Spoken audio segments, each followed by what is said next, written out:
So let's talk for a moment just about this concept, and I've alluded to it a little bit here. Is owning a home right for everyone? If you think about what a lot of times the financial advisory community will say to you, and certainly the mortgage side, the real estate side will say these exact same words. But if you are renting, so often you hear the phrase that you're just throwing your money away. And I would suggest to you, we need to be careful and selective about how long we rent for. There's a great website that you can go to that is New York Times, which allows you to determine kind of what's the crossover point of when to buy versus renting, and kind of what are all the costs that play into that.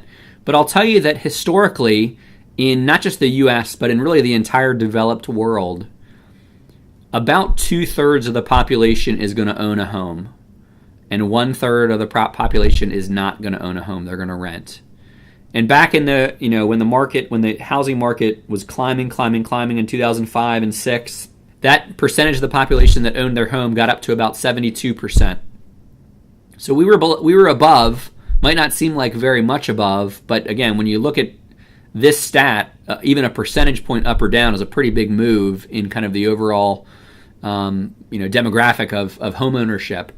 But we were up to 72% in 2006, and then when the market started to come down, and there were a lot of foreclosures and there were a lot of short sales, that home ownership percentage actually dropped all the way down to about 61%.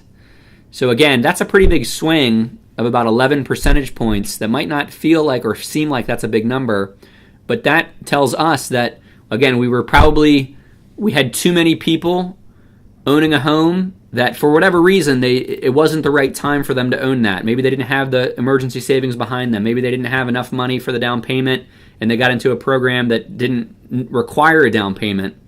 But we would say that, again, if we're thinking about patience and how that plays in here, and especially for those of you that are listening to the webinar who are not living in the Washington, D.C. area or some of the major urban areas around the country where the housing prices as of 2017 have come back pretty significantly, we would tell you that renting might actually be a pretty reasonable thing to do until you get yourself fully prepared financially to step into this investment. As you see on the screen here, this is that website that I mentioned to you, and we're going to send a copy of this presentation out afterwards, so you can just go ahead and click on that link when you get that presentation. But like I said, New York Times put together a great calculator that's going to help you to identify that crossover point of when is it more appropriate to step into purchasing a home versus renting or continuing to rent a home. And not just thinking about the down payment, not just thinking about some of the closing costs, but also thinking about a lot of the other costs that come with home ownership. Because for those of us who have ever owned a home or currently own a home, what I think you're going to find, and I think what we find all the time, is that things break in the house. And we can no longer simply call the landlord and expect somebody else to come in and fix it. We've got to fix it, or we got to bring in somebody, and these things are costly to fix up. And that's just inside the house. You talk about outside the house, just the cost for landscaping and maintaining kind of your yard and all those things. These things all add up. So again, it's important to be aware of those things and make sure that we're thinking through the entire picture.